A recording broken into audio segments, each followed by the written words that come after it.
You're the girl that started with Dum Laga Ke Haisha. And what an unusual, unconventional choice that was, especially at a time when people didn't make such choices at the start of their careers. It's been now 8 years that you've been acting. I thought let's jump straight into it. What's the one professional decision that you've made in these years that you're most proud of? That's actually quite a tough one because I feel like every time I choose a script and whatever love I get from the audiences or once I see the product and I'm like, okay, you went by your instinct and you did the right thing, I feel for me that professional choice kind of keeps on shifting.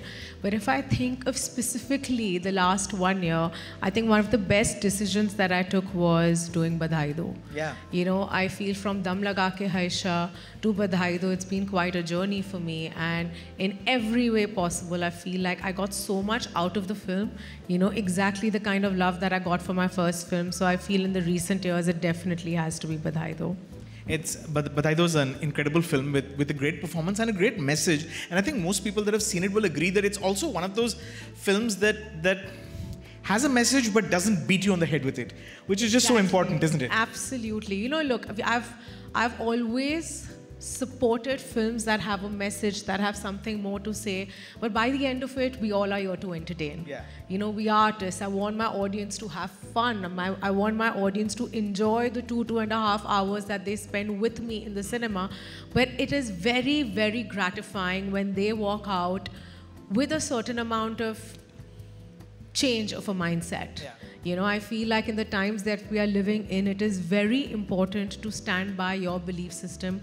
It is very important for your art to kind of resonate with the times that we are living in. So I have in many ways, it could be Toiletic Prem Katha, Badhai Do, you know, or a Sant Ki Aankh, or a Bala, or Son Chiriya, any of the films that I have been loved and appreciated for, I feel like all these films have worked because they kind of have the right balance of entertainment with a bit of a message. Yeah. So what's the process, Bhumi? I mean, when you're reading something that comes to you or you're sitting in on a narration, what's the point at which you realize this is something I want to do, or this is something that I relate to? Is there a muscle that you use when you're picking what is next for you? You know, honestly, I think the process is always different.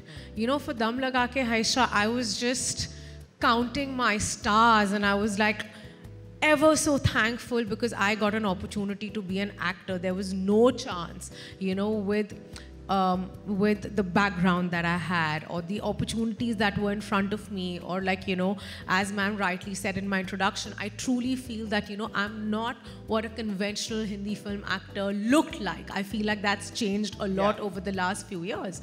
But I feel like every time I'm reading a script or I'm hearing a narration, at some point, there is this excited child that starts jumping and I'm like, oh my God, I want to play this character. Oh my God, I want to be a part of this story. Because for me, honestly, the length of the part does not matter. Right. And I feel I've been applauded many times when I've not kind of conformed to कि ना ये picture करो क्योंकि ना ये full picture आपके ऊपर है, या ये picture मत करो क्योंकि यार इसमें 5 ही scene है. But I have actually experienced it with a film like Son Chiriya when I actually entered on the 45th minute. Right. And everyone was like, but why would you do this film? There are like 11 male actors and, you know, you have like I literally had 9 scenes that mattered in the film. But it was just something about working with that director or being a part of that story. I saw an opportunity. I was like, Bhumi, if you shine in these 9 films, there's nothing stopping you. Yeah. And that's exactly what happened. So I don't really have a formula. Till now, I've not understood the math behind why a film works or why it doesn't work. I purely function from a place of love for cinema, from a place of the greed of leaving behind a legacy of work that can be watched by generations to come. And every time I see an opportunity like so, I just jump at it. Now, the choices you've made, like you said, you know, I'm guessing there are, and I don't know if it still happens. I guess now you've proved to be a bit of a deet, so I don't know if it still happens. But when you know, you're grateful for the opportunity to be offered something like Dum Laga Ke Haisha. But I'm guessing there are people who are telling you, "Are you nuts? Why would you do this film? It's your first film where you're going to put on all this weight, and people are going to think that's who you are, right?"